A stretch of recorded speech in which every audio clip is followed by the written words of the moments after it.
वहीं deputy CM Manish Sisodia के बयान के बाद पूर्वी दिल्ली से बीजेपी सांसद गौतम गंभीर ने केजरीवाल पर पलटवार किया। गंभीर ने कहा कि दिल्ली के सीएम को अस्पतालों में हुई मौतों का जवाब देना चाहिए।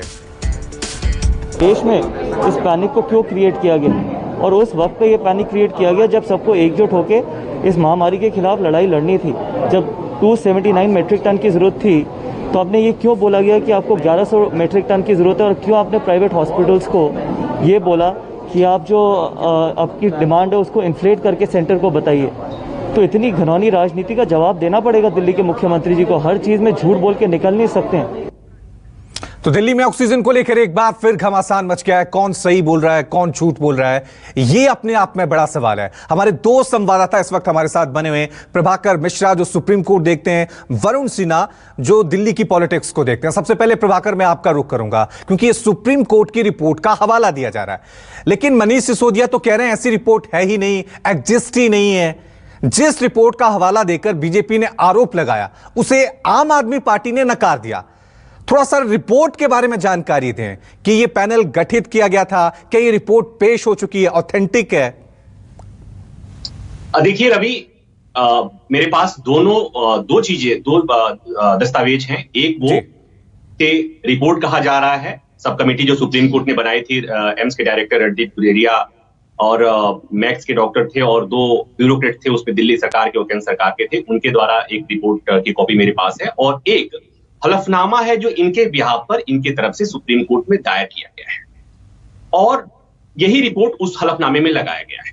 पहली बात। दूसरी बात ये कि जो मनीष सिसोदिया बात ये कह रहे हैं, उस कमेटी की जो चौथी बैठक हुई थी 13 मई को जी, उसमें ये बात कही गई थी जो लेकर के सुबह से आज जो विवाद हो रहा है, जहां पर यह कहा गया कि दिल्ली सरकार ने ऑक्सीजन की जितनी डिमांड थी उससे 4 गुना दिखाया था। तो वो जो ये बात जो उठी थी, मिनट्स ऑफ द मीटिंग, जो 13 तारीख की मीटिंग हुई 13 मई को, उस दिन ये कमेटी के सामने इस बात को रखा गया था और इस बात की जानकारी दिल्ली सरकार को थी, मुख्यमंत्री को थी, हेल्थ मिनिस्टर को थी।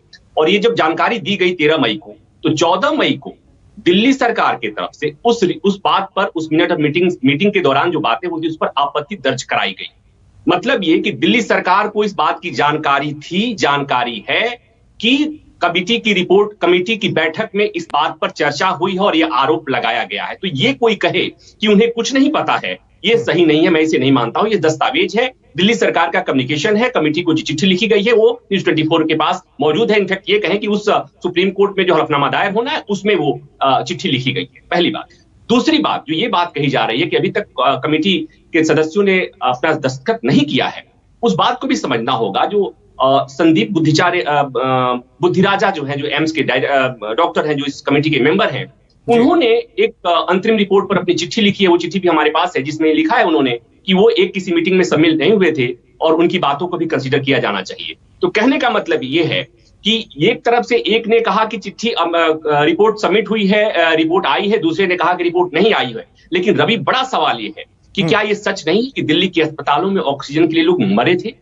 इस बात को कोई कैसे झुठला सकता है? अब यहां पर सवाल यह है कि जिस समय दिल्ली में ऑक्सीजन क्राइसिस की बातें हो रही थी, उस समय लगातार आम आदमी पार्टी, अरविंद केजरीवाल केंद्र सरकार को घेरने की कोशिश कर रहे थे और एक तरफ से कहें कि फ्रंट फुट पर खेल रहे थे। और आज अब मौका है इस कमेटी की रिपोर्ट को आधार बनाकर हमलावर होने का, और यही चीजें हो रही है।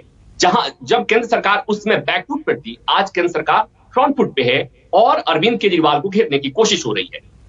मेरे पास जो दस्तावेज है वो सजेस्ट कर रहे हैं, मिनट मीटिंग है, कि क्या क्या बातें हुई थी, क्या क्या आपत्तियां हुई, क्या क्या ऑब्जेक्शन होते। बिल्कुल, सारी ये कह सकते हैं कि अब राजनीतिक घमासान ऑक्सीजन को लेकर एक बार फिर शुरू हो गया। वरुण हमारे साथ बने हुए हैं। ये प्रभाकर जिस तरह से कह रहे थे कि रिपोर्ट को लेकर सबको जानकारी थी, लेकिन एक बात तो सही है कि जिस वक्त कोरोना की दूसरी लहर दिल्ली में आई थी, कई लोगों की जिंदगियां ऑक्सीजन ना मिल पाने की वजह से चली गई थी। कई डॉक्टर के जो अस्पताल हैं, उनके जो सीईओ थे, मालिक थे, वो लाइव चैनलों पे कह रहे थे कि हमारे पास ऑक्सीजन नहीं है, अगर ऑक्सीजन नहीं मिलेगी तो कई मरीजों की जिंदगियां चली जाएंगी। किल्लत तो थी, लेकिन क्या झूठ बोला गया वरुण? यह बड़ा सवाल है। जरूरत से ज्यादा ऑक्सीजन मांगी गई। देखिए, अगर जरूरत से ज्यादा ऑक्सीजन मांगी गई तो फिर ऑक्सीजन मिल क्यों नहीं पाई? सवाल इस बात का आता है कि दिल्ली सरकार जो भी डिमांड ऑक्सीजन की कर रही थी, मान लीजिए आज जो है वो 200 मीट्रिक टन की ज़रूरत है, कल 400 की है, तो वो इस हिसाब से मैनेज किया जा रहा था कि आज मरीज़ों की संख्या अगर 1000 है, कल 2000 होगी, 500 मरीज़ों की संख्या और लगातार बढ़ रही है। तो जैसे से डिमांड आई थी उस हिसाब से ग्राफ बनाकर जो है वो केंद्र सरकार से ऑक्सीजन की डिमांड की जाई थी। दूसरी बात, हाँ ये बात ज़रूर है, प्रभाकर सही कह रहे हैं कि अब फिलहाल दिल्ली सरकार सेल्फ डिफेंस के मूड में आ गई है। ये समझ रही है कि आखिर कैसे खुद को बचाव करना है। इस कमेटी की रिपोर्ट के बाद दिल्ली सरकार को ये देखना होगा कि कैसे वो जवाब दे पाती है। लेकिन हाँ ये बात किसी से नहीं छुपी कि जो हालात, जो वक्त, जो स्थिति गुजरी उस समय, जो माहौल बना था वो ऐसे था कि दिल्ली के अंदर ऑक्सीजन की कमी हर अस्पताल के अंदर थी, मरीज़ों की मौतें हुई अस्पताल में ऑक्सीजन के बिना। और अब अगर कमेटी ये निकाल के लाती है कि दिल्ली सरकार ज़्यादा डिमांड कर रही थी और केंद्र सरकार से, तो क्या केंद्र सरकार उतनी ऑक्सीजन दिल्ली को मुहैया करा पा रही थी जितनी दिल्ली को ज़रूरत थी? पहली बात। दूसरी बात ये कि दिल्ली सरकार को जो ऑक्सीजन मिली, दिल्ली सरकार ने उसको सप्लाई क्या सही से नहीं किया?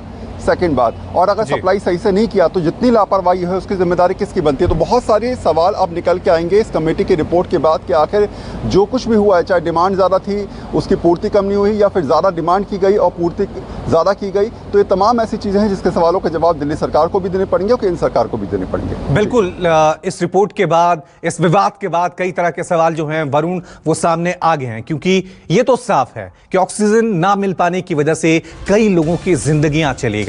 और उधर आरोप लग रहा है कि दिल्ली ने ज्यादा डिमांड की थी, ज्यादा डिमांड हुई थी तो वो ऑक्सीजन कहां चली गई, लोग क्यों मरे? ये सवाल, इन सवालों के जवाब कैसे मिलेंगे? बहुत बहुत शुक्रिया आप दोनों का तमाम जानकारी के लिए।